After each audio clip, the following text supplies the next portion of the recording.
Tonight. My name is John Bitson. I'm the Menard Family Director of the Sheila and Robert Challey Institute for Global Innovation and Growth. Welcome to the Menard Family Distinguished Speaker Series. Again, super exciting. Thank you again. Showing the energy here. Thanks, Grant. Appreciate it. We're really in for a treat tonight. It's an honor today that we're joined by Steve Forbes. Many of you know Mr. Steve Forbes from his decades of leadership in both publishing and public policy. He's known for his keen economic insights into current policies. He also is known for being able to explain to people how to translate policy decisions into real-world actions and real-world economic impacts. Many of you also know him from his 1996 and 2000 runs for the presidency, where he generated a lot of enthusiasm for his innovative ideas like a flat tax. Tonight, he's going to talk to us about how economic freedom, individual liberty, and limited government are keys to enhancing prosperity and flourishing. And I'm really excited because that fits in perfectly with the mission of the Challey Institute that aims to identify ways that we can increase opportunity and flourishing for everybody. We have a big audience here tonight. As I already mentioned, we're going to have two microphones afterwards. We're going to have a student microphone and a non-student microphone. So I'm going to ask, you're going to get your chance to ask your own questions afterwards. I want to encourage students to ask questions as well. So that's why we're going to have a separate student microphone and we'll alternate between the two. I want to thank the Challeys. Bob is here tonight. Sheila was not able to make it, but thank you, the Challeys, for making this possible. Thank you. Thank you also to the Menard family for making this possible and to all our donors. This is really a treasure that we have. These kinds of opportunities don't exist at all universities. It's very rare to get a chance to hear somebody like Steve Forbes speak, but not just hear him, but to actually be able to interact with him. And we had some chances earlier today, and it was a lot of fun. I'd also like to thank Young America's Foundation. So Young America's Foundation is co-sponsoring this event this evening. Young America's Foundation is a national youth organization whose mission is to ensure that increasing numbers of young people across the country are inspired by ideas of individual freedom, free enterprise, traditional values, and a strong national defense.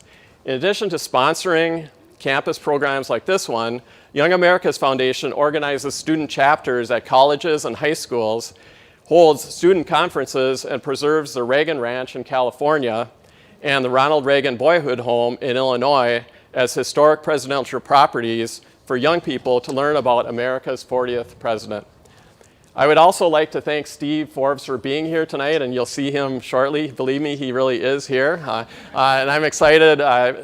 Again, thank you to Steve for coming and sharing his expertise with us tonight. We're all going to learn a lot. So a renowned American publishing executive and public policy leader, Steve Forbes serves as the chairman and editor-in-chief of Forbes Media. Mr. Forbes' newest project is the podcast, What's Ahead, where he engages the world's top newsmakers, politicians, and pioneers in business and economics in honest conversations meant to challenge traditional conventions, as well as featuring his signature views on the intersection of society, economics, and policy. Mr. Forbes helped create the recently released and highly acclaimed public television documentary, In Money We Trust, which was produced under the auspices of Maryland Public Television. The film was inspired by the book he co-authored, Money, How the Destruction of the Dollar Threatens the Global Economy and What We Can Do About It. His latest book, Inflation, What It Is, Why It's Bad, and How to Fix It, takes on one of today's most pressing issues. In it, Mr. Forbes explains what was behind the worst inflationary storm in more than 40 years, answering key questions in an engaging and compelling discussion. And you all, hopefully all or most of you, have a copy of that book now.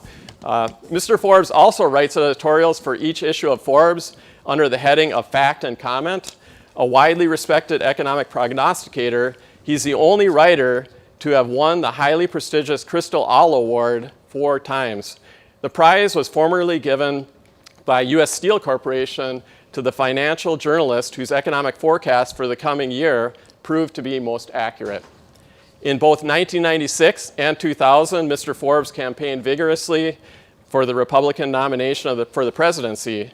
Key to his platform were a flat tax, medical savings accounts, a new Social Security system for working Americans, parental choice of schools for their children, and term limits, and a strong national defense. He continues to energetically promote this agenda. So without any further delay, let's all welcome Mr. Steve Forbes.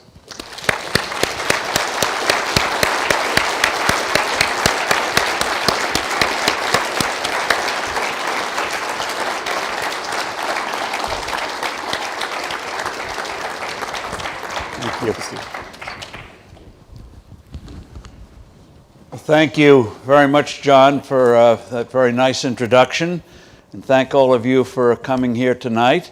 Bob, thank you, who made it possible.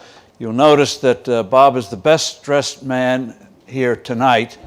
He's wearing a Forbes tie, which is in the colors are what you'll like is gold and money green. And it is, has on it the motto that we unashamedly have used in the past, capitalist tool. We're a tool to help people move ahead in the free markets. So thank you very much, Bob. Give him another hand.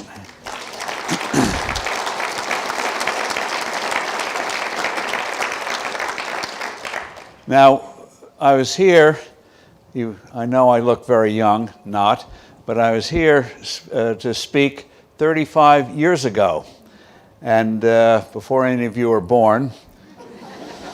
It's called pandering. I tried it in politics, didn't work, which is why I'm here today. But 35 years ago, one of the speakers here as part of an occasion was a fellow named Norman Borlaug, who created the Green Revolution.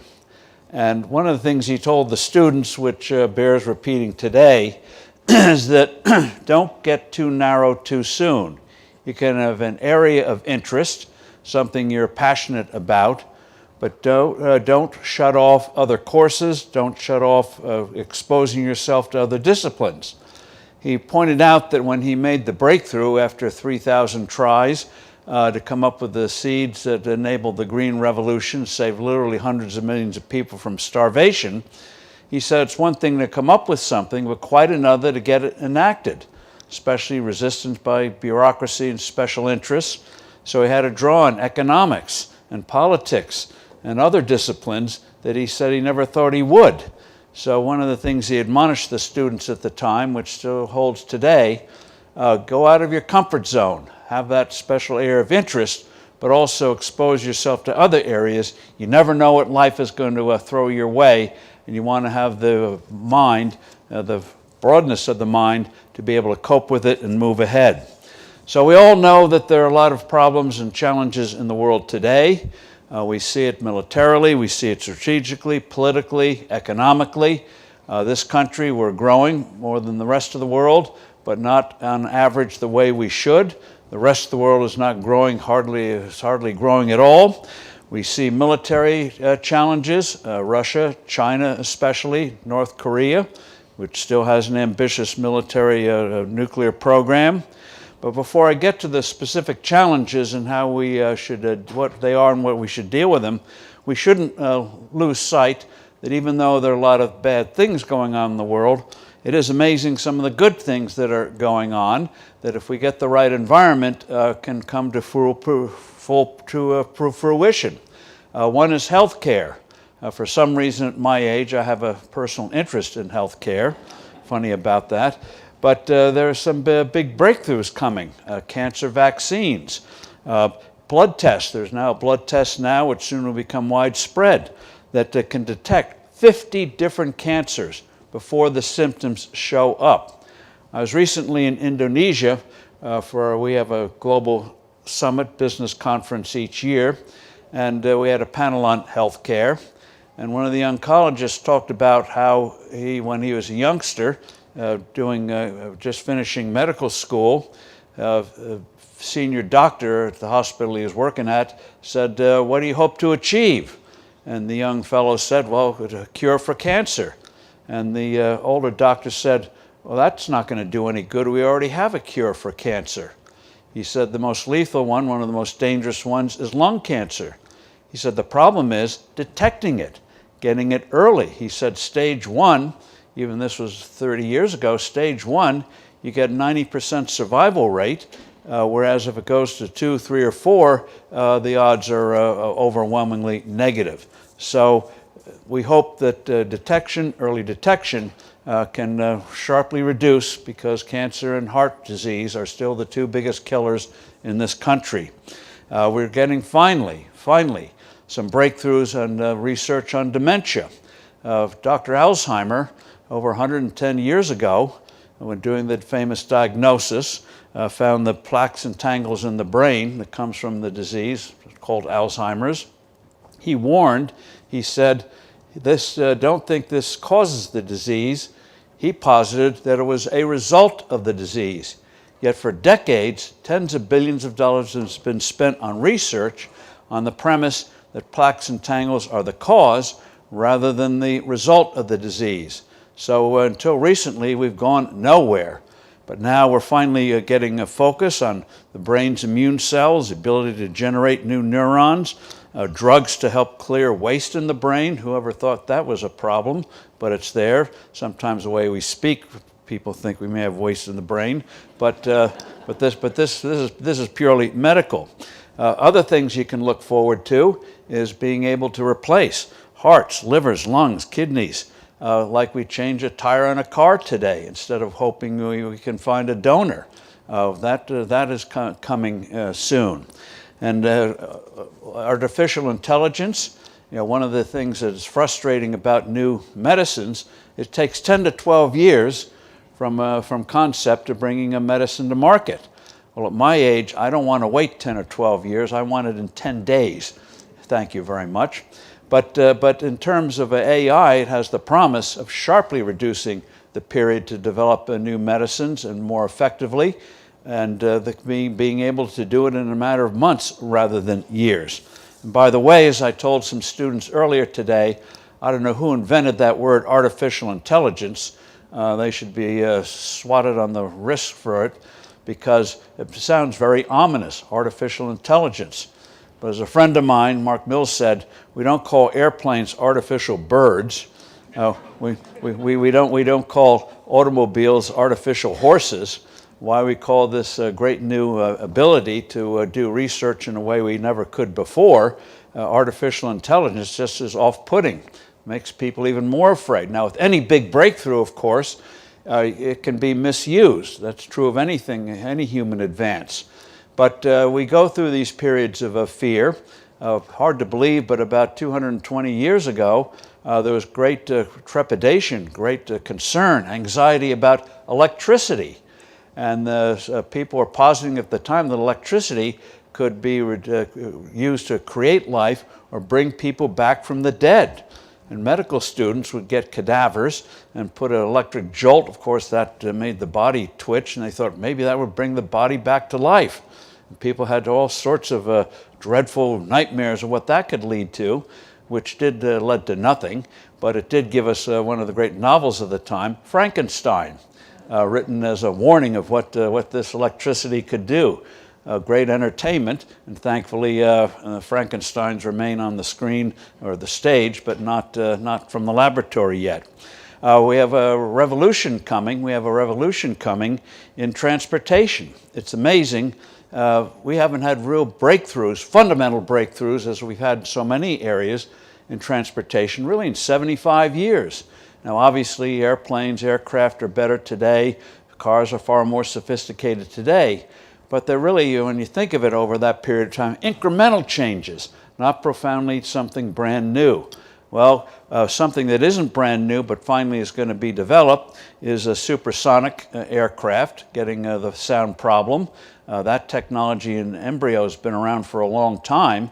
So if you want to go to a place like Indonesia, which can take 24 hours with all the transfers you have to do, you'll be able to do it in 4 or 5 hours. And the one big thing that sounds common is something called ocean gliders, where it's not an airplane. It looks like an airplane, but it flies 20 feet above the water, and it can travel up to 180 miles an hour. and is going to be able to transport people very easily. Once upon a time, water was the big way you did transportation, canals and rivers and the like. Well, that's going to come back again, even though intermittently we've had trains and planes and automobiles. But now water is going to be a big thing again. This company is called Regent. There are others out there trying to do similar, but Regent's ahead of in technology. I saw it this summer in Newport, where they're doing the manufacturing and the research using AI, so you can use these things in any kind of weather, traveling 10, 20 feet above the water and able to cope with storms and the like. It's being not overseen, but regulated by the Coast Guard. The reason they like the Coast Guard is that the FAA, they say, kills everything, which is one reason why we have such traffic control problems. Anything advanced seems to get crushed in that bureaucracy for some reason. But the Coast Guard is much more open to big advances. But this way you can go from New York to Newport in an hour in a very nice, comfortable aircraft. The Marines are interested because they're an amphibious service, and they love the idea of being able to get over the water quickly. Can be used for some of the models for carrying freight.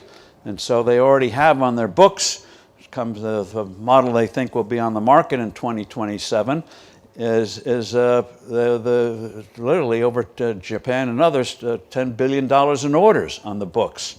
So this thing is real. I got to see the model. I did not pilot it, which is why I'm still here. But it's quite a sight to see this thing with 12 small propellers, looking like an aircraft, but it's a completely different concept. So big things are coming.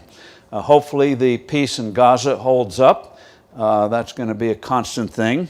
So there are some amazing things in the offing, but we do have some very real problems. So let me get to those. Just a reminder, these challenges are human-made, made by people. The good thing is, if people make a problem, they can solve the problem.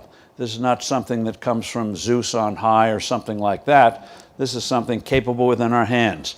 Now let me start with, because they're going to have a meeting next week, have a meeting in a few days, the Federal Reserve and monetary policy. Now there's no more boring subject than monetary policy. I warn you in advance. So let me reward you in advance. If you ever find yourself on an airplane in coach, middle seat, and you want a little bit of elbow room, start talking to your seatmates about monetary policy. They'll cut you a wide berth if they don't throw you off the plane.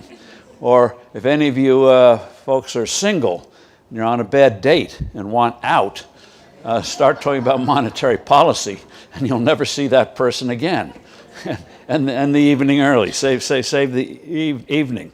Right now the focus is on President Trump's fight with the head of the Federal Reserve, a fellow named Jerome Powell, called the chair. A lot of organizations now, if you head them up, they call you chair. I don't know why they don't do chairman, chairwoman, chairperson, but they call you chair now. I guess it's better than calling you sofa. But anyway, with Chair Powell and President Trump, this big battle is brewing. And they say it's a threat to the independence of the Fed, as if the Fed is a fourth branch of government. It isn't. It was not created by our founders and created by Congress.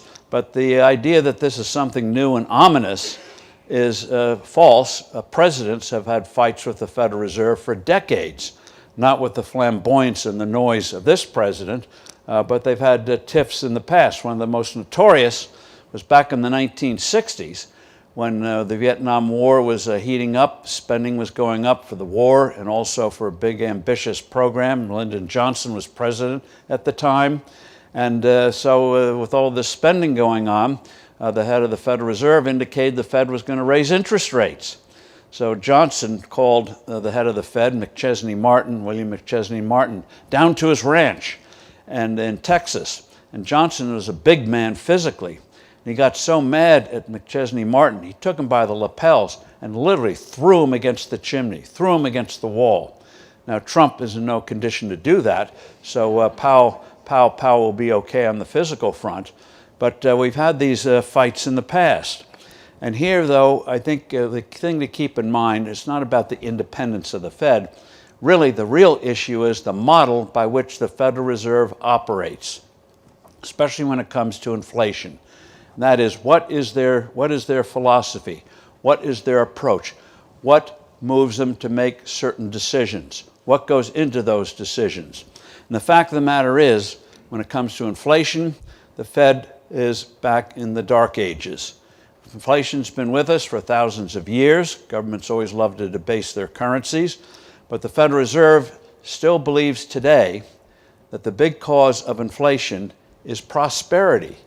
That when you do well, that will raise prices, and they have to slow the economy down. It's called the Phillips curve.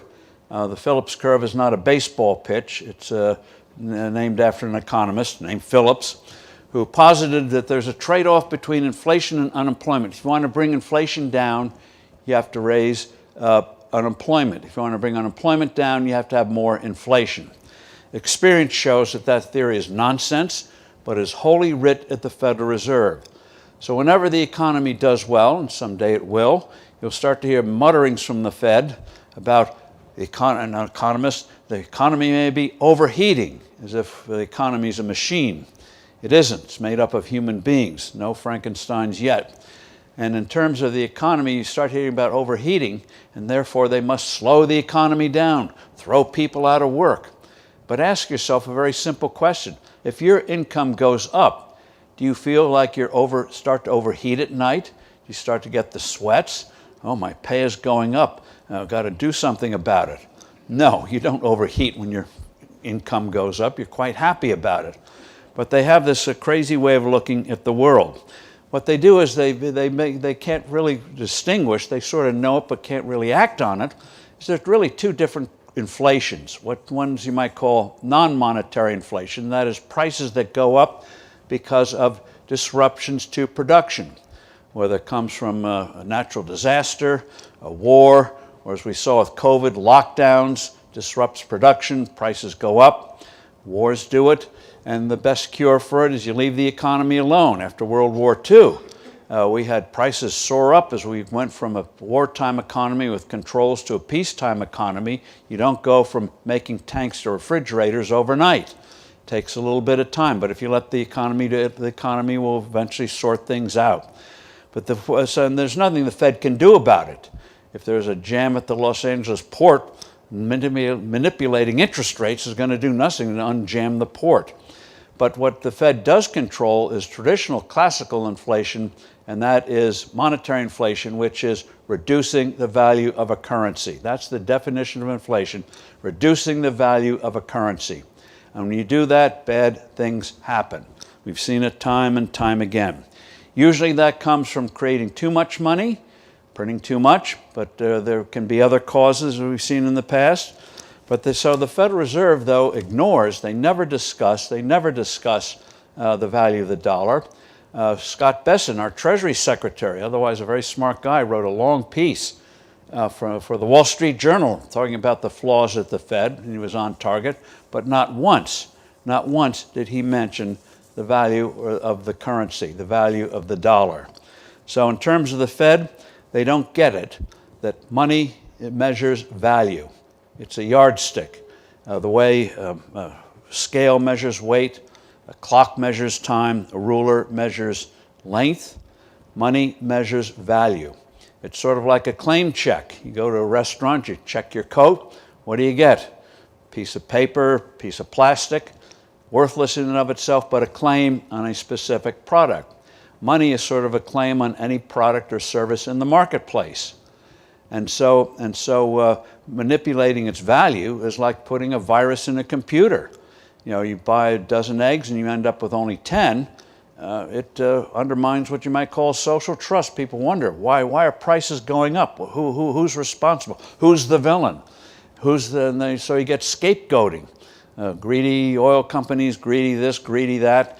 The great German hyperinflation of the early 20s, which helped create conditions for the rise of Hitler, was the Jewish merchants, Jewish bankers, who are held to be the villains causing this terrible inflation. It is governments, bad central banking, that brings on inflation.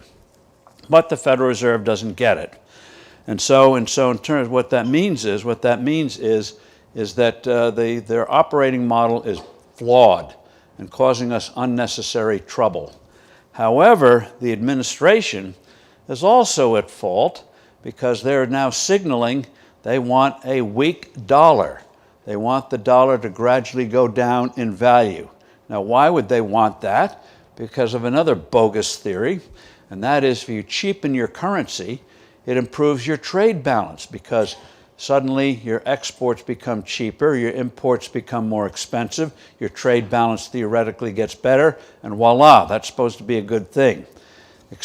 Real world experience shows when you undermine the integrity of your currency, you get a troubled economy. Just ask Argentina, just ask Brazil, just ask Zimbabwe, which routinely destroys its currency. We did this in the 1970s. Look up the great inflation of the 70s. We did it in the Bush administration, Bush 43 in the early 2000s, led to the disaster of 2008, 2009. Now we're doing it again today, which is why the price of gold has gone up, more than doubled. That, and silver is going up in a way it hasn't done in decades. That is a sign, because gold keeps its intrinsic value better than anything else. When the price of gold is going up, it doesn't mean suddenly gold is more valuable. It means the dollar is getting cheaper. And it's a warning signal that trouble is coming.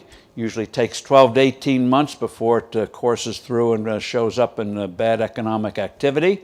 But it's a flashing red light that what the Trump administration has to do, is make it very clear and firm that we want a stable value for the dollar. Right now they're signaling the opposite, which is why the dollar is weak, even though we have a stronger economy than the rest of the world at the moment. The dollar is weak against the British pound. Britain's economy is a true mess. You think we have problems, it is a disaster. Yet the dollar has gone down in value against the pound, against the euro. Europe's in trouble. Makes no sense, except people fear that the dollar is going to be deliberately cheapened and the consequences are not going to be very pleasant. Problem is all currencies around the world right now, if you look at the gold price or silver price, are weak. And so that's a warning. That's a warning that bad things are going to come. Specifically how? Symptoms are different with each crisis, but we just know that unnecessary turbulent weather is coming. So what you might have is sort of two wrongs. Wrong way the Fed is operating and a wrong way that the government right now sees the dollar. Hopefully out of this coming fight, the two wrongs will lead to a right, which is don't cheapen the dollar and the Federal Reserve focus on stabilizing the value of the dollar and not go off the tangent of the fact that they think it's bad when people start to do well. And that when you say it, people think that can't be true. Unfortunately, it is true. So in terms of the Fed, boring subject, but critical if this thing goes on too long. Now another thing, a big issue is tariffs. Now it's one thing to focus on trying to cure barriers against the U.S. in terms of trade. We've been working on that since World War II. For some reason, in recent years, we've not pursued trade agreements with countries to reduce barriers, and so we haven't made much progress there. But tariff is another word for tax, and tax left alone will always hurt or slow an economy unless you do something to counteract it.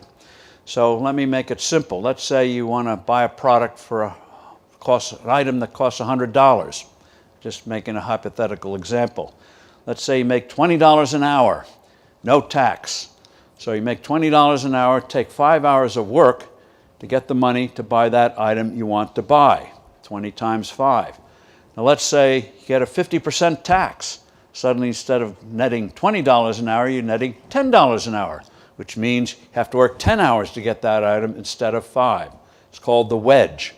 A tariff left alone without something to compensate for it is a wedge. And so as Warren Buffett said, who pays for the tariff? It's not the tooth fairy. Eventually producers and consumers end up paying the price. So why the pursuit of tariffs? Well, one is they think it's a weapon to reduce trade barriers against us. Another one is they said it's hurt manufacturing, the trade that we've had. And the final one is they say it'll reduce the trade deficit that we have. So let me start with manufacturing. It is true we've done some outsourcing of manufacturing jobs over the years, but the biggest villain for what happened to American manufacturing, which is stronger than the headlines would indicate, but we did take an unnecessary hit, was the regulations we imposed on manufacturers. For some reason, the last 20 years, the government's treated manufacturing as if it was factories in the Dickensian age where workers are getting chewed up in machines and things like that. So in the last 25 years or so, they've put 1,400 major regulations on manufacturing. Regulations in the last few years have hit the economy with a number that sounds so big you can't get your mind around it, $3 trillion. So you just take manufacturing. That comes, the average manufacturer, regulations on average manufacturer, averages about costs $29,000 per employee. $29,000, what you might call regulatory tax. That compares to the $5,000 or $6,000 on direct taxes that a typical manufacturer would pay. Now, obviously, manufacturing covers many things, so you're going to get different numbers for different sectors. But the average is $29,000 in the cost of regulation. For smaller manufacturers, it can reach $50,000. Now, ask yourself, how much of a regulatory tax does China put on its manufacturers? Not quite, but nothing like $29,000 or $50,000. That was a self-inflicted wound. We also have put a lot of taxes on manufacturing. Fortunately, the administration, led by President Trump, has made a real war against regulations, which is a good thing. That's like a big tax cut. He did it in his first term. He started to see manufacturing come back to life again the way it should. Then we had the 4-year hiatus. Now, fortunately, we're back again. And the recent tax bill had some very good things in terms of helping out businesses, manufacturing, and the like. So right now, that's a good thing. But in terms of tariffs itself, is not going to really, not much of a cure from what ails manufacturing. It is what we did to ourselves. And one reason why you're going to see companies start to move back to the U.S., as they did 8 years ago, was we now have a benign environment. We're not worse than the rest of the world when it comes to taxation and regulation, which we were. So fortunately, that's beginning to mend. But now in terms of the trade deficit, and this will sound a little surprising, but a trade deficit or surplus in and of itself means about the health of an economy, nothing. It tells you nothing. For example, America has had trade deficits for most of its existence. And we went from the small agricultural-based economy in 1776. Within a century, we had the mightiest industrial economy in the world, running trade deficits. We've had, very rarely have we had trade surpluses. In the late 1990s, when we last had a thing called a balanced budget, remember those things? Look them up. They do happen from time to time. We had a run of it in the late 1990s. Trade deficit was soaring as the American economy was soaring. And in terms of the trade surplus, we did have a trade surplus during the Great Depression in the 1930s when we had 25% unemployment. But we had a trade surplus. It meant nothing. So you have to look at the whole picture, not just that particular number, because it ignores money that comes in, capital investment. We are a magnet for, even with all our problems, we are a magnet for investment because people feel there's a better chance to get something done here in this market than just about anywhere else in the world. And so the number in and of itself tells you nothing. You have to look at what in terms of regulation, in terms of taxation, but a deficit in and of itself is not a bad thing. It's you have to look behind it. You have to look behind it. What's behind it? So in terms of moving ahead, I think the key thing is on the tariff side is one, we got to get some, and then the other thing in terms of the tariff, in terms of reducing trade barriers, the way you approach that is with what you might call a laser-like approach. Instead of sweeping taxes, you go after specific abuses. One example is Ronald Reagan. When he took office, we had a real problem with Japan on automobiles and on motorcycles. And so Reagan acted like a protectionist. He slapped on a big tariff, temporary, on autos and on motorcycles. He had all sorts of threats. But what the result was, and what he got from it, was Japanese manufacturers investing and creating facilities in the U.S., especially in the South. And that's why you have these major facilities in Alabama, South Carolina, Tennessee, and elsewhere, was Japan realized that if they wanted to sell to the U.S. market, they had to make stuff in the U.S. market. And contrary to the myth at the time that said nobody wants to make cars here because Detroit, thanks to their work rules, weren't turning out very good cars, it turned out in the right environment, we made excellent cars. And companies like BMW were soon exporting cars to the rest of the world made in the United States. Even though they had a foreign nameplate on it, they're made here in the United States. So it's, our workers here, in terms of manufacturing, are as good as any in the world or better. I just have, again, the right environment. So that's the way to approach unfair trade practices, is you focus on specific abuses rather than sweeping tariffs. The other thing that is hurt is that the tariff program, and I'm being blunt here, was not well thought out. It wasn't strategically thought out. And as a result, we're getting a lot of uncertainty, tariffs on, tariffs off, tariffs here, not tariffs there. The words now coming out that we're waiving tariffs on hundreds of different specific products made in specific areas of manufacturing. And so, you know, if you're going to put in a tariff regime, it should be well thought out, well planned. Everyone knows what the rules of the game are. Everyone knows how you're going to overcome the increase in taxes and the like. They didn't do it. And sadly, the example of it was when remember the president in April had this big tablet listing all the tariffs on different countries if they didn't renegotiate or whatever. One of the entities on that tablet wasn't just countries, but a bunch of islands called the Heard and McDonald Islands, which are off the coast of Australia. No one had ever heard of them. But anyway, they are now subject to a 10% tariff. Then people looked and found out the problem was nobody lives there. The only occupants are penguins. And how penguins are supposed to pay tariffs was something that hadn't been addressed. So what's needed there is a laser-like approach, and to make the case, and then have specific ways of how you undo.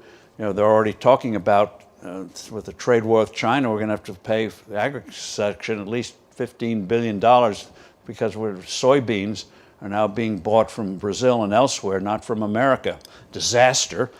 And so what's going to happen there, though, is the Supreme Court is going to rule that tariffs cannot be imposed by executive orders.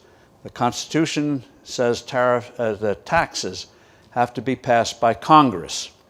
And so since these tariffs are not emergency, it'd be one thing if they're applied for 4 months, as we've done in the past for certain situations, then remove them. Some of them look like they're going to be permanent. The Supreme Court's going to rule you want that, you got to get it passed by Congress. That won't stop all the litigation because you have tariffs coming from anti-dumping laws and the like, but that'll be a subject of further litigation. But I think you're going to start to see some, starting with the Supreme Court, the president will get very angry about it, but it's actually going to be a blessing because it'll enable them to get a sensible tariff policy and get it through Congress where people can debate it, say, yes, this makes sense or doesn't make sense, and then it's legitimately made and we can move forward. Now, another finally disturbing trend is what you might call modern socialism. We saw it with regulation, where the government realized, the left realized, you didn't have to own businesses, you could just control them through extensive regulation. That is now being attacked. But now we see, and I really am puzzled by it, the US government is now taking equity positions, taking ownership of numerous companies. You saw it with Intel. They're taking a certain percent of Intel, 10%. Now that doesn't sound like a lot, but when Uncle Sam owns a piece of you directly like that, you know who's the real boss. And the new CEO of Intel, Trump said he didn't like him. He was maybe a communist, so Trump ordered him to the White House. They apparently had a good conversation. The guy was allowed to keep his job.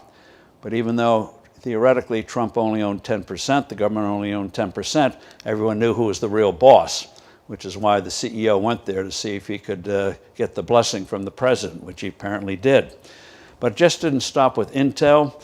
In the name of national security, they effectively now own U.S. Steel, even though it's theoretically owned by Nippon.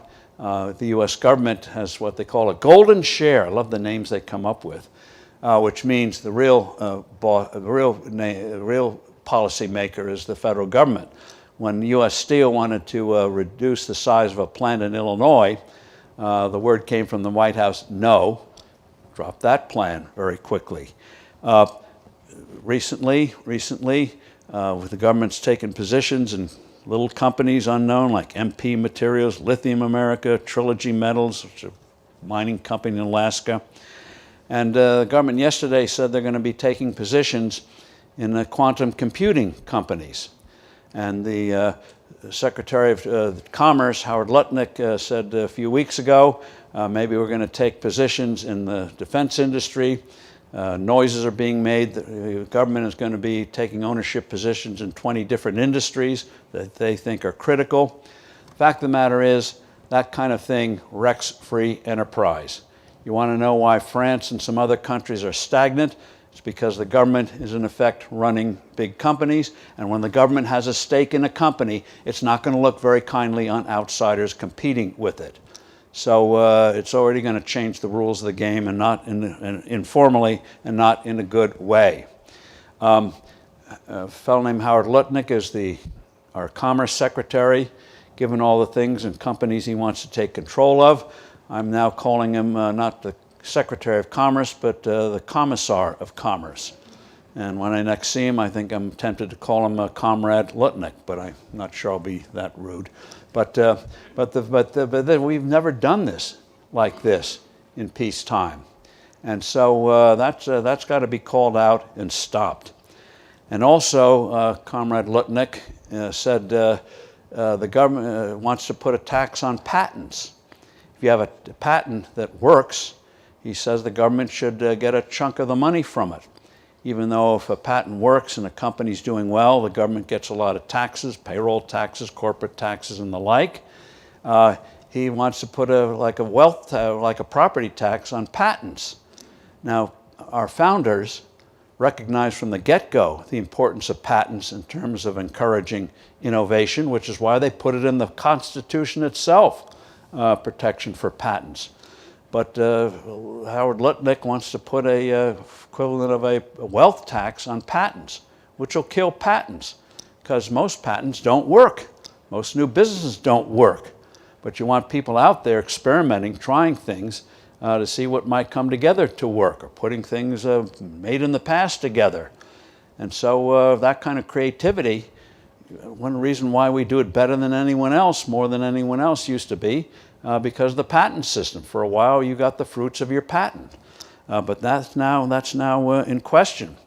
And then another thing they're doing on this socialism front is Japan and South Korea, in exchange for lower tariffs, now have to promise to invest $300 billion with one country and $500 billion in another, the U.S. economy. That sounds great. It would be one thing if Toyota was going to put in a new plant or something like that. But this is going to be government to government. And President Trump is going to determine where the money goes, not private companies in the private sector. That, I don't think, is going to go well. And when some of my Republican friends say, well, the Republicans doing it can't be that bad. I say, yeah, but someday the Democrats are going to be in, and what are they going to do? Think of the precedent you're setting. So and also, whenever you have the government getting involved in those kind of decisions, it becomes politics. When the government bailed out the auto industry 15 years ago, guess what? In certain districts, dealerships that normally would have been closed, guess what? Stayed open. Wonder why? Oh, head of a certain committee. So that kind of thing leads, as you see in France, rampant corruption eventually, not good. So one other thing I want to touch on, then we'll get to the two quick things to touch on. On the terms on the spending front, the best way to cope with our deficit is by slowing the growth of spending, which we can do, but also economic growth. That's the only way we're going to cope with this debt. And after World War II, for example, when we saved civilization, our debt, I hate to use a number at this time of day, was 121% of GDP, higher than it is today. But for a period of 20, 25 years, we had, even though we had big defense budgets, the budget as a percent of the economy wasn't bad. And we had great economic growth, especially in the 60s. By the end of the 60s, 121% had gone down to 35%. So, and what's disturbing about the deficit is we were fighting some wars, but we weren't fighting a world war. You know, we ended up with this massive debt. So the way you cope with it is by economic growth, which comes from low tax rates, sensible regulations, and a stable currency. And by golly, you'll see miracles happen that you can't even anticipate. And so in terms of our growth, right now it's subpar. It has been since we went off the gold standard. I won't get into that. But if we maintain once again the average growth we did for 200 years, which is about a little over 3 1/3, 3.5%, and that was periods when you had civil war, you had depressions, you had world wars, but it was the highest average growth rate for a period of time in human history. If we average that kind of growth rate, again, Social Security, Medicare, Medicaid aren't going to run out of money for another 15 or 20 years. And if we had maintained, before we started binging on spending and most importantly, devaluing the dollar gradually over the years, dollar today is worth about 5% of what it was in the 1970s. If we'd maintained the average growth rate, and this is what happens with compounding, when it went from an average of 3.5 to about 2.5, today, typical household would have incomes $40,000 to $50,000 higher.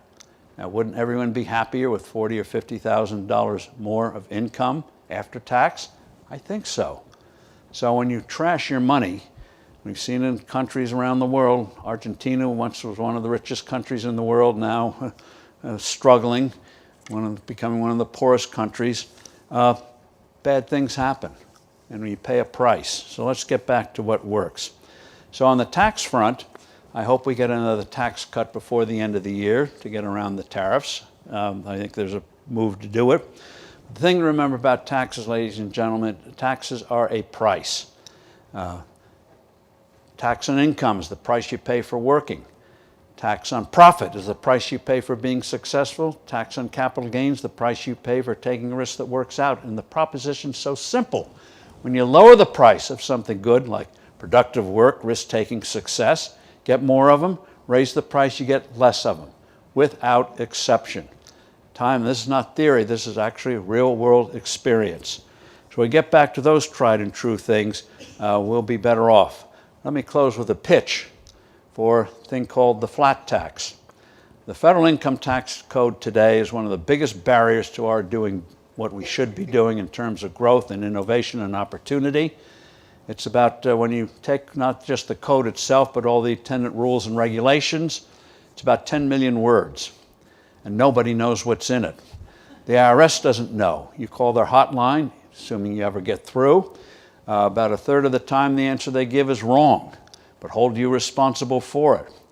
And so several years ago, a magazine did a little exercise. They took a hypothetical family's finances and gave the numbers to 46 different tax preparers, considered the best in the field, and said, do the family's tax return. And you know what they got back? 46 different estimates of what the family owed.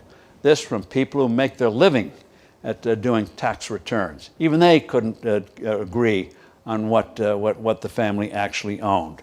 And that's just a recipe for, again, a feeling that the system is rigged, the feeling is the system is corrupt, which the tax code is. IRS estimates we spend over 6 billion hours a year filling out tax forms.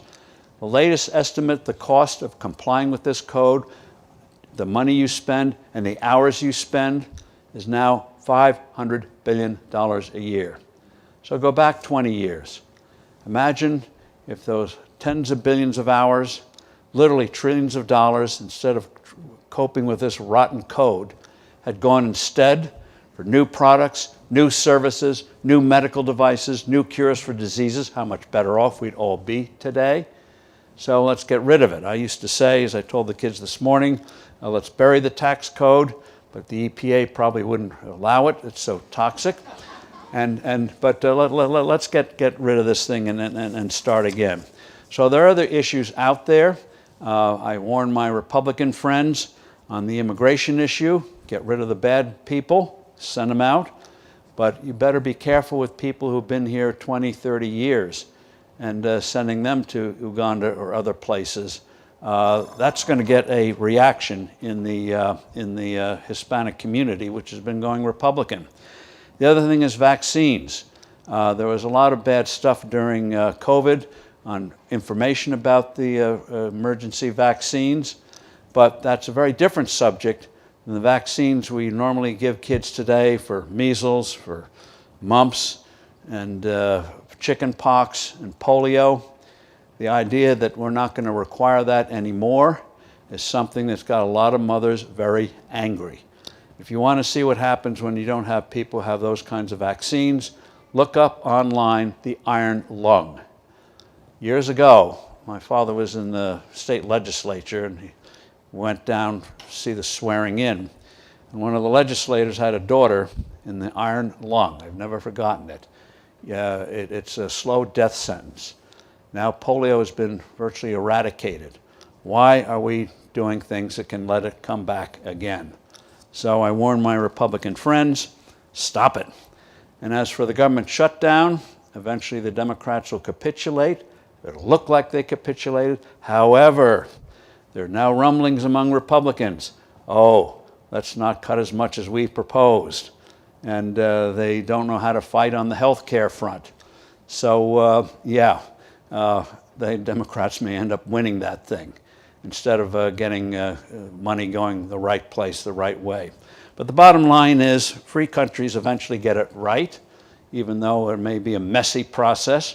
I think it was Bismarck, who created modern Germany, said there are two things polite people shouldn't see being made. One is sausages, and the other is laws. And we see that all the time. So bottom line, let's go for low tax rates, simple tax code, stable dollar, sensible rules and regulations. James Madison, the father of our Constitution, was right when he said we need laws in government because we're not angels. And he's right. The only angels may be grandchildren, and they perhaps only to a certain age. But there's one thing be having suffocating rules and regs, and quite another having sensible rules of the road. Let's go for a little bit of common sense. Thank you.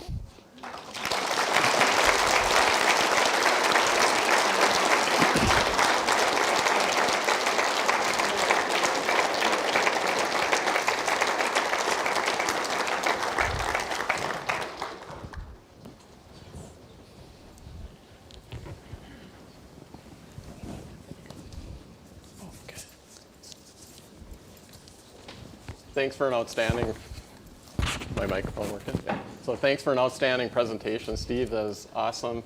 Thank all of you for your kindness and patience for sitting through it.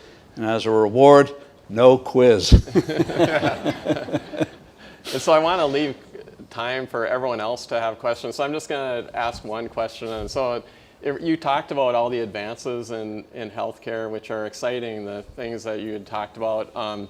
But I know that, and this is something you gave some really great insights to the students this morning, and I'd like you to talk a little bit about how you think healthcare could get fixed in our country. You know, healthcare costs are super high. It's hard for people to afford their healthcare, and the quality is not always great. So, you know, what is, you know, there's a perception that we have this. The problem is that we have too much of a free market healthcare system. Is that right? Our healthcare system, which is better than other countries in certain ways, is though in crisis. There's no reason why we should be spending 18-20% of GDP on healthcare. We can do it at half that cost. Now that doesn't mean cutting back. That doesn't mean denying you care as they do in other countries where they ration health care. So you go to our friends in Canada who have to wait 8, 10, 12 months for a visit that we'd get a few weeks here, or an operation or something like that. But the problem with American healthcare is that it's not really free market. It is what you might call third-party oriented. And third parties are insurance companies, Medicare, Medicaid. There are other third parties, but those are the biggies. The patient does not control the healthcare system the way customers have the final say in other industries. And the proof of it is, one proof is, as I point out to the kids, the lousiest motel in America wouldn't dare put you in a room with another guest, a sick person, with a curtain in between, which is what many of our facilities still do today.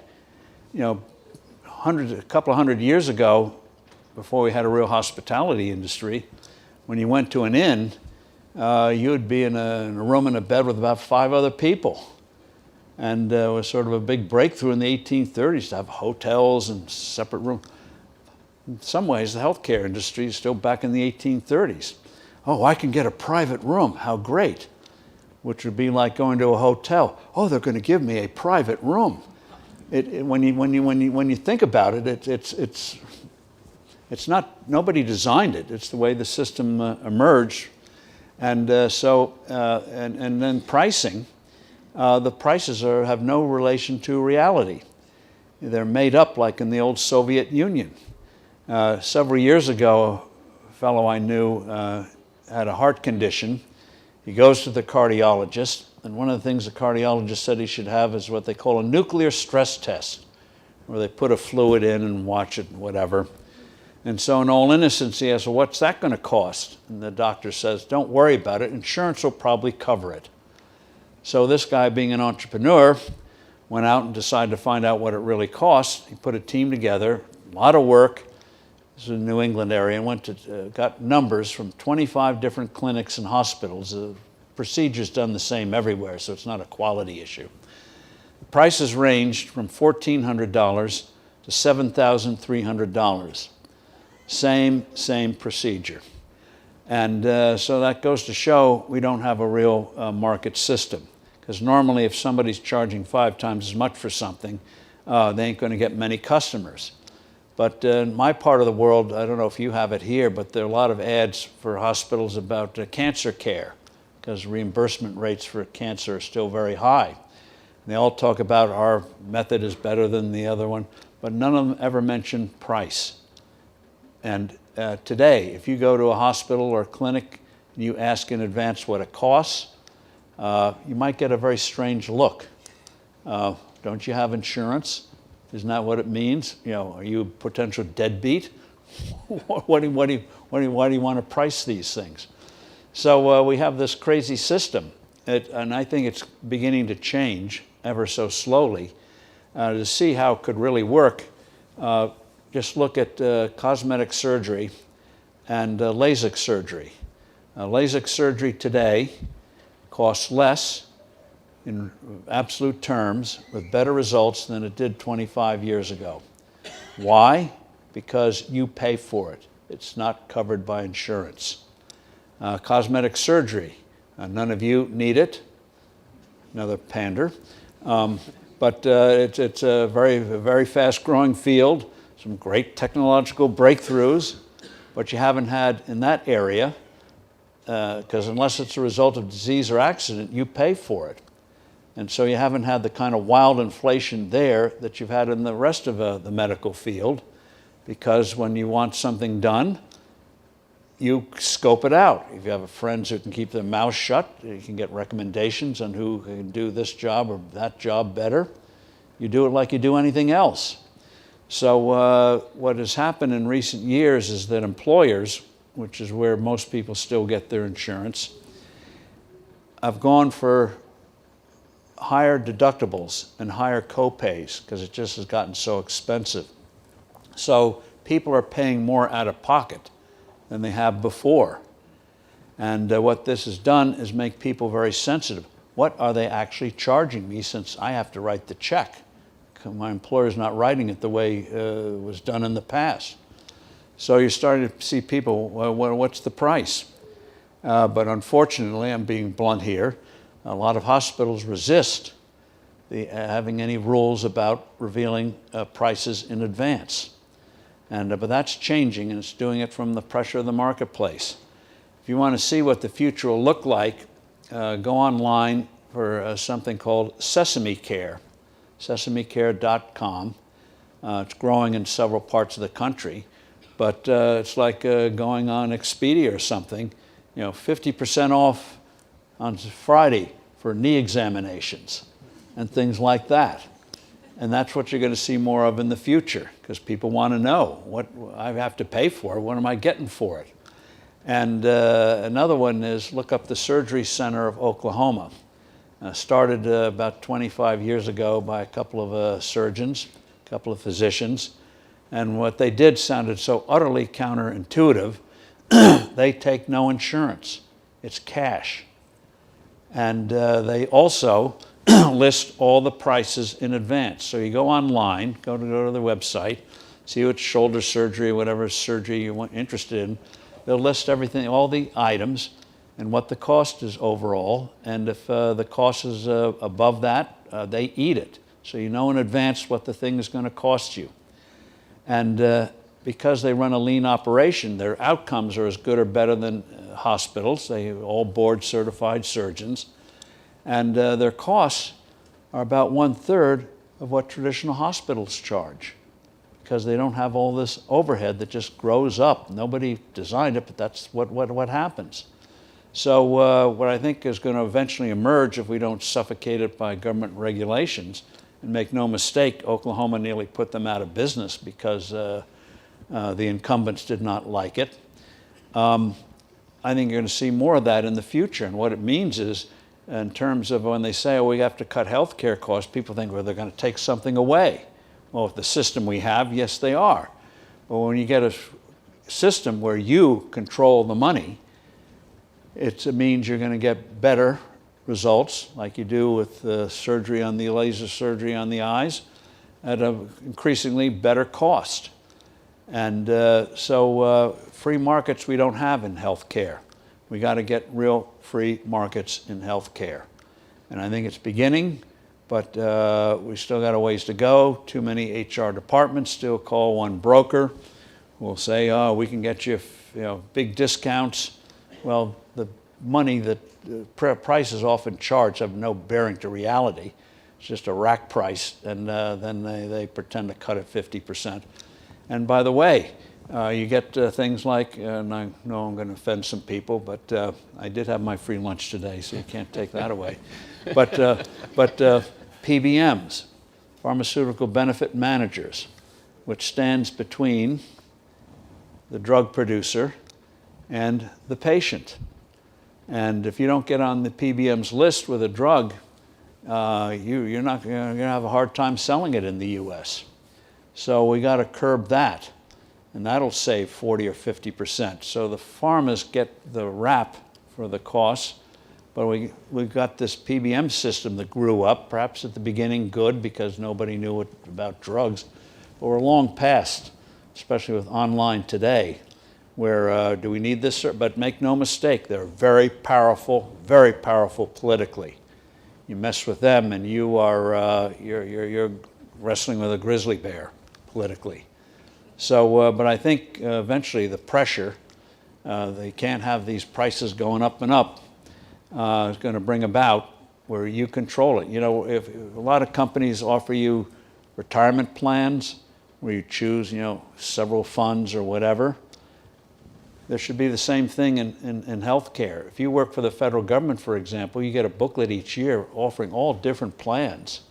That's got to become commonplace where you, the patient, make the choice. One final thing on that, John, is I just read yesterday, the average price in the marketplace, if you go out in the marketplace for an individual family policy, is $27,000. Individual, probably about half that. But I guarantee you, if you go to a typical household and say for $7,000 deductible, you have a total catastrophic coverage, 100%. So if you get in a bad accident, bad disease, you are covered. But you pay for routine things like getting a filling, and you get to pocket the $20,000. Don't you think most people would say, I'll take the high deductible, I'll take the catastrophic plan, and I'll handle the other $20,000? Don't you think most definitely. people would go for that? Well, that's what we got to get to. Again, we'll make mistakes, but because we're human, the fact of the matter is we don't have a real free market system. And we do still have a system that allows for innovation, which is why just about any major new drug or medical device has to come and succeed in the US market or it dies on the vine. Other countries can create these new medicines, but you got to succeed here because then you have the scale to take it worldwide. And so it's a crazy system, but we got to get to where patient in charge. And by the way, let me just close with one other thing. There's a thing out there called CONS, Certificates of Need. In many states, I think there are 35 at last count, if you want to open up a clinic or a hospital, you have to get permission from the government. You have to get permission from other hospitals. That would be like you want to open a Starbucks, you have to get permission from the local Dunkin' Donuts for opening up. Guess what? Not a lot of competition. And so we got to get rid of the cons. Yeah. Well, thank you. Please line up, and students over there and other people that have questions over here. I know a lot of people have questions. We'll alternate, so start with the non-students, I guess, since there's non-student lineup. Go ahead. Thank you very much.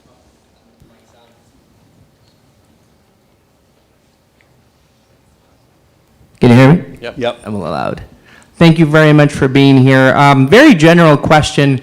So, with regard to the average American's ability to build independent wealth, for the topic of minimum wage laws, it can be said that, wage is definitely against labor, not where it needs to be, but the politicization of minimum wage laws, especially with wielding them like a sledgehammer to drive nails, what do you think about that as it's having an impact on the American economy?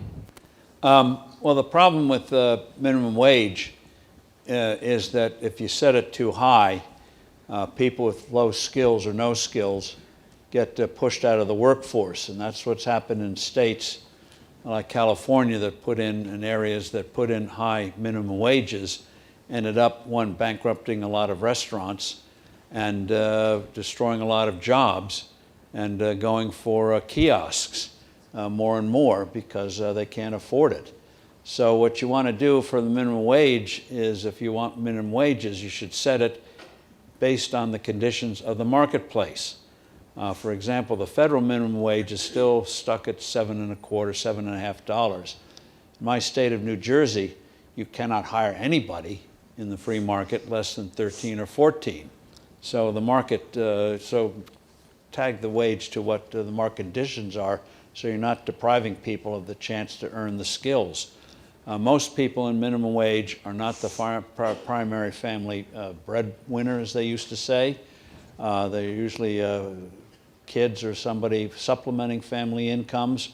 And after a year, I think the number is about 80 or 90% of minimum wage, if they're in the workforce, get a raise. Because once you start to get skills, you show you reliable, you come to work on time, you can work with other people, you can work with customers, suddenly you become desirable, and they have to pay you more to keep you, because there'll be plenty of others who will want you when you have a decent economy. So in terms of the best way to raise wages is to have a vibrant economy where people with skills earn more. You know, one of the reasons for a while it looked like that we had low average wage compared to some European countries is we were taking in a lot of immigrants, legal and illegal. When you start out in the workforce, you're not going to usually make as much as you are after 20, 30, 40 years when you have job skills, and your pay goes way up. Most people, as research has shown, have move up from the fourth or quintile to the second or third quintile over a working lifetime. Now, another thing on the wage thing is, the reason I like the flat tax is the current tax system makes it very, very difficult for a typical wage earner to get real capital. You can have a 401k and the like, but just the tax rates make it very, very difficult to accumulate some real capital, and that hurts us. And I'm going to go off on one more tangent. Talk about regulation. Is once upon a time, the biggest source of money for startups, in addition to the mortgage, was the local bank. But we've evolved so much regulation on banks that they almost have to hire more compliance officers than loan officers. And so lending to small businesses is not nearly as vigorous as it should have been. And who's been hurt the most? Most people don't realize that the group in America, and encompasses all people from all different nations, the Hispanics start businesses at 3 times the rate of any other American grouping.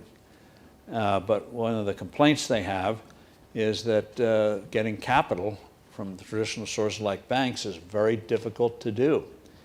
And that's why you've seen the rise of what they call private credit companies who are in the lending business, and people are buying into it. There'll be some blood on the floor because you always get some excesses. But the reason this multi-billion-dollar industry rose up is because the banking industry, with all the regs, aren't lending the way they would in the past. You always have to look over your shoulder. And it's not just the interest rate, it's the collateral you have to put up, the paperwork, the conditions. Got to make your grandkids hostages to get the loan. It's a very cumbersome, paper-heavy, onerous process, rather than make a decision, yes, no, move on. Okay, so we have a student over here. Right, thank you for your insights. You're welcome. My question would be on with reference to the protectionism and the free market principle, and the you citing examples with previous eras and precedents. How should the U.S., with the idea of tariffs as forms of tax, how should the U.S. Strategically protect certain key industries without triggering inflation or trade retaliation, if that is possible? The answer is, if you get rid of a lot of these artificial obstacles, you'll have a very vibrant economy and opportunity to start something. I mentioned the flat tax, where one version that I had was a family of 4 would pay no federal income tax on their first $54,000 of income. You could literally do your tax return on a sheet of paper or a few keystrokes on a computer. And above the $54,000, you'd only pay 17 cents on the dollar, no tax on savings, and no death tax. You should be allowed to leave the world unmolested by the IRS. But you get that kind of a system. It's not inflationary. The key thing is if you keep a stable value of the dollar, which is like a measuring rod, if you buy a pound of cheese, as I pointed out, you buy a pound of cheese, you know it's 16 ounces. That doesn't float each day. You have a and so money is like those claim checks. It should be fixed in value and not something that fluctuates. And it's been that fluctuation has been very, very costly. So one of the things when you look around the world, why you find in a lot of economies very large informal economies. Why? Because it's very difficult to set up a legal business. It involves money, it involves licenses, which involves often bribes to get it through the bureaucracies. And so, and that hurts the economy because you don't want to, after you reach a certain size, you know who's going to come after you. So it stunts small entities, startups from getting to grow to be the big ones for tomorrow. And you look at the continent of Africa, where they unfortunately they went very big for socialism, but countries like Rwanda, which had a terrible period in the 1990s, is now doing fairly well in terms of growth. Botswana and others are doing fairly well when they get those basic principles in place. But so always ask, when you look at a country, what does it take to start a legal business? Not only just what are their official tax rates, but also something that gets overlooked is payroll taxes. In this country, you look at FICA, it's 15.3%, half paid by you, the employee, half paid by the employer. You know what the payroll tax is in France, depending on the size of the company? 40 to 42%. That's before the income tax. And you wonder why? You wonder why France has been stagnating for years. Well, the 42% tax, even before the income tax, you have a national sales tax equivalent of about 20%. No wonder they stagnate. And so, again, look at what the barriers are. Because when there's no lack of entrepreneurial energy almost anywhere in the world, but it's if you don't have the right circumstance, the rule of law and other basic things, people's ability to get ahead is stunted. Just one little anecdote on that. The Journal a few months ago ran a story about several Europeans who decided to go home, they were in Silicon Valley, they're in the high-tech industry, to start businesses in their home countries, particularly Germany. And after a year or two, they gave up. The culture was hostile, the regulations were impossible, so they went back to Silicon Valley. Couldn't cope with what's in the way, which is why, by the way, the European Union has a population of 440 million people, and in terms of high tech, they're way behind the state of Israel with a population of 9.5 million. Israel is light years ahead of the European Union. You look at any big high-tech companies out of Europe, there's one in Germany and one in Holland. And that's about it. And that's self-inflicted. Hi, sorry. My name is Elsie Trandom, and I'm 14 years old, and I'm a homeschooler, and I just joined a speech and debate club this year. And I want my speech to be on federal income tax withholding. And so I was wondering your thoughts on federal income tax withholding and whether we should have it or allow individuals to pay their taxes the way that businesses do. My theory is that if individuals pay their own taxes, they would understand how much the government costs and hold the government accountable for their spending. Boy, I want you in charge of the IRS. A very, very good topic. Once upon a time in the U.S., you paid income tax, personal income tax, once a year. In the old days, it was March 15th. They later changed it to April 15th. But when World War II came along, and suddenly everyone was having to pay income tax to finance the war, found out that most people hadn't saved enough money during the year to pay the tax, so you couldn't have tens of millions of people going to jail for not paying the income tax. So an executive at Macy's, I think, came up with the idea that since they had financing for buying a product, you pay a certain amount each month, why not do it with income taxes? So they'd have withholding at a period of time, so at the end of the year, you wouldn't suddenly find you had a bill that you couldn't pay because you already spent the money. In this case, you wouldn't get it in the first place. It's called withholding. And it was passed as a temporary war measure. That was 85 years ago. When you hear of a government program being temporary, that's another word for permanent. And so, with businesses and with certain individuals, you do pay quarterly. And if you had a system like you're suggesting where you actually had to write the check yourself, I guarantee you, you would see a very different attitude. But people almost see the withholding as a form of forced savings and think they're going to get a refund check, and therefore isn't that a great thing? So you're right. But I think politically, it's going to be a very real challenge because most people will realize that they are not going to withhold. And it's not just the income tax, it's the FICA tax, the payroll tax. And a lot of people don't pay income tax, but everyone who works pays the FICA tax for Social Security and Medicare. So you could get very quickly in trouble, since it's 7 years. If you're self-employed, that's 15%. And we all have bills. We all have stretched here, stretched there.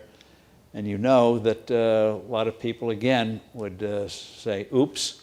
And by the way, when people say half the population, or 40%, whatever the number is, doesn't pay income tax, that's true. But FICA is not counted as a tax in politics land. It's counted as a premium, like a life insurance premium or a homeowner's insurance premium. So, but it's a tax. They just put a different name to make you sort of anesthetize you to what they're doing to you. You're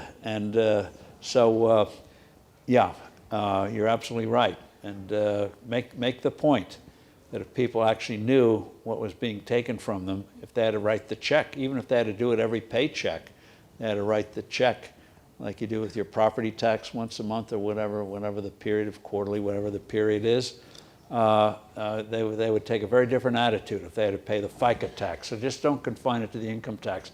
Say the FICA tax as well, included in your the points you're making. If you knew what it cost, you would rebel. But great topic. As a matter of fact, if you do a paper on it, send it along. I'm sforbes@forbes.com. Might learn something from it. But look at Macy's. The guy executive at Macy's in World War II came up with the idea of withholding because Americans weren't saving for their annual payments for the income tax. Hi, my name is Carabel. I'm just going to share with you first my humble observations in neuroeconomy. I don't know how up to date you are. Here are some of the points I have. And it's causal relationships with neurotheology.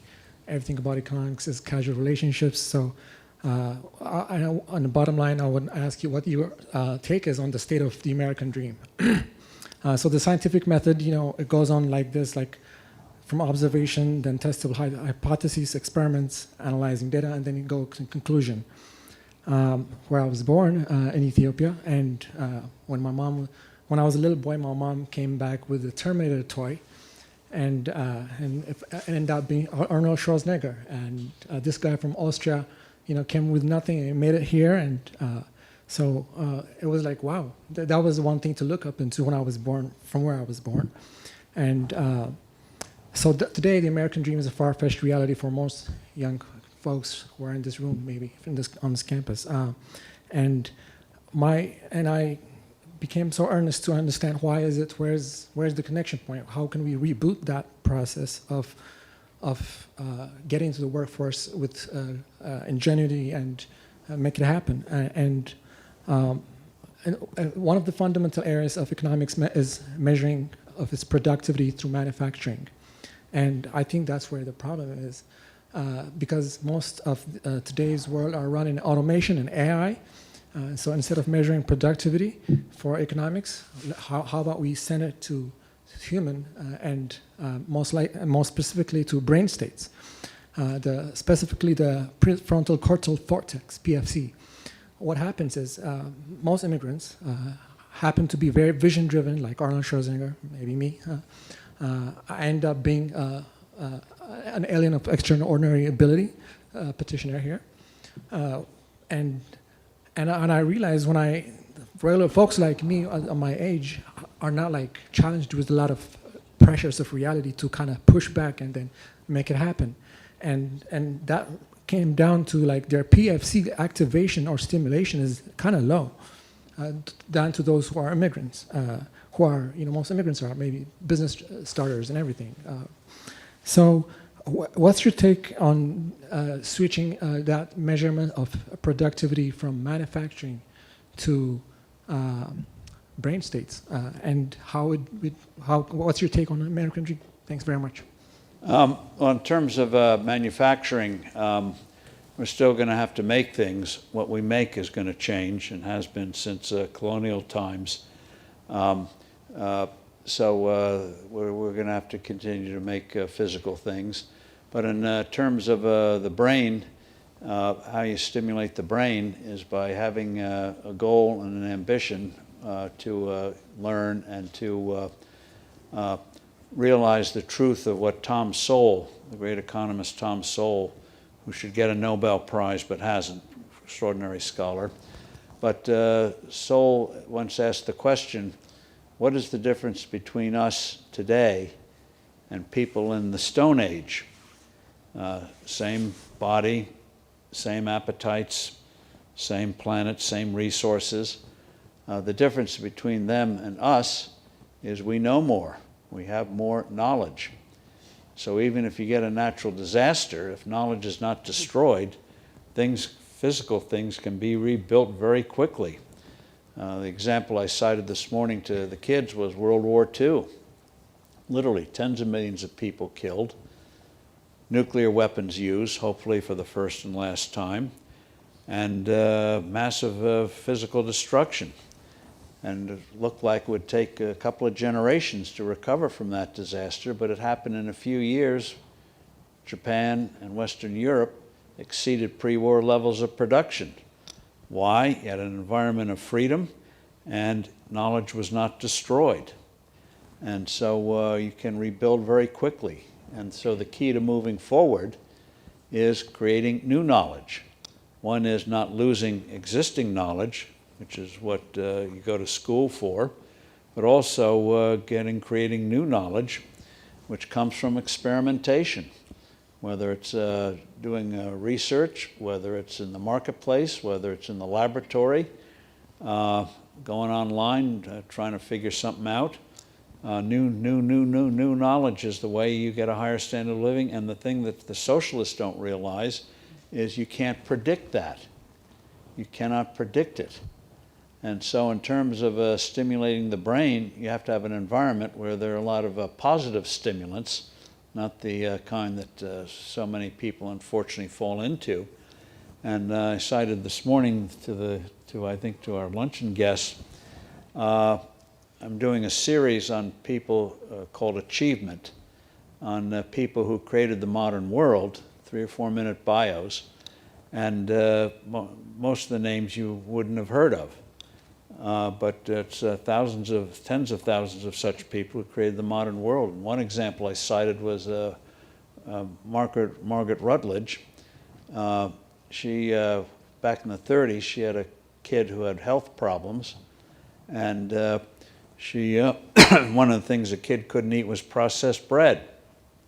So Doc had mentioned that maybe if you have a certain kind of wheat, maybe that would work. So she actually went and experimented, came up with her own recipe for what became modern whole wheat bread. And the version she had worked. Her physician was impressed. The kid could eat it and no harm done. He recommended it to other physicians, and she soon found herself in the bread business. And so she decided to call her new bread company the farm she lived on, which was Pepperidge Farm. And then she was very curious. She went to Belgium and other European countries and found a chocolatier she liked in Belgium, famous one, which was the basis for cookies like Milano and other things that are so delicious. And as you get older, they stay with you. And then a trip to Switzerland gave us what no parent can live without, and that is goldfish crackers. Now, who would have thought that a mother with a kid with health problems would be the source of creating a business that has enriched us all one way or the other. And this happens time and time again.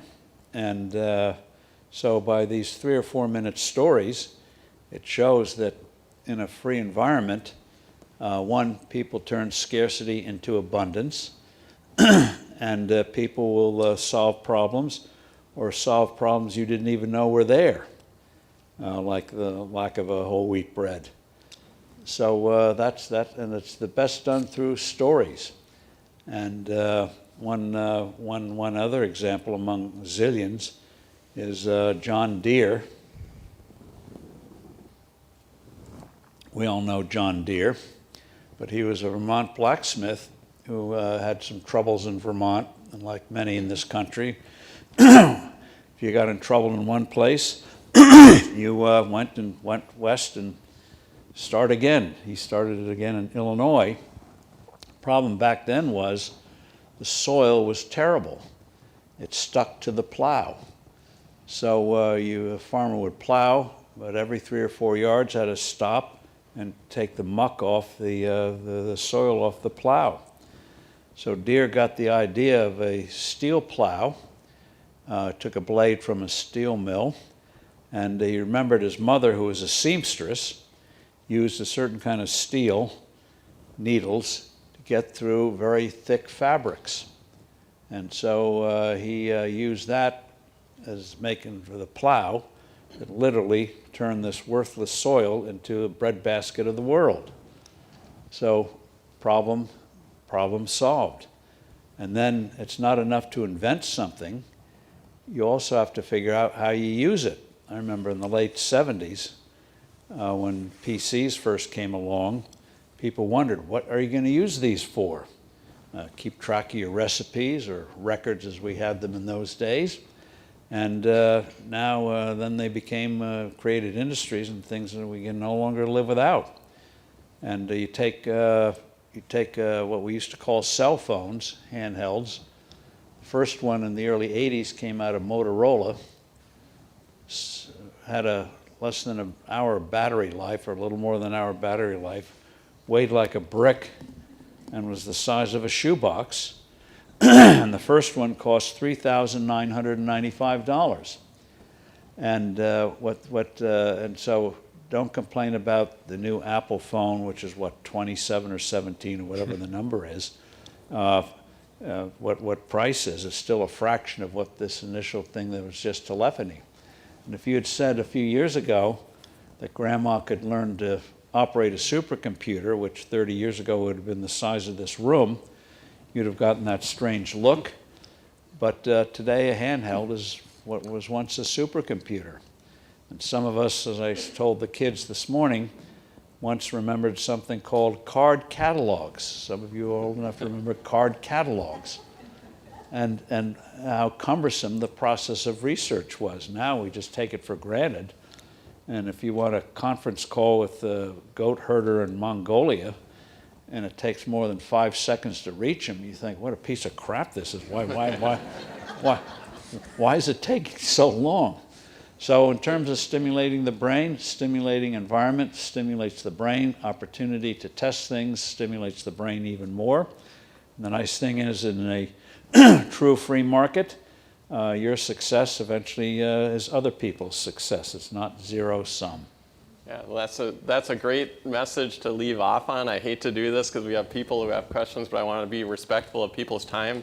There's several people I want to thank, so I want to thank Bob for being here tonight, Bob Challey, Bob and Sheila, thank you too. I know you're watching as well. And I want to thank President Cook and Kate Cook as well for all your support and being here. I'd like to thank Congresswoman Julie Fedorchik for being here tonight as well.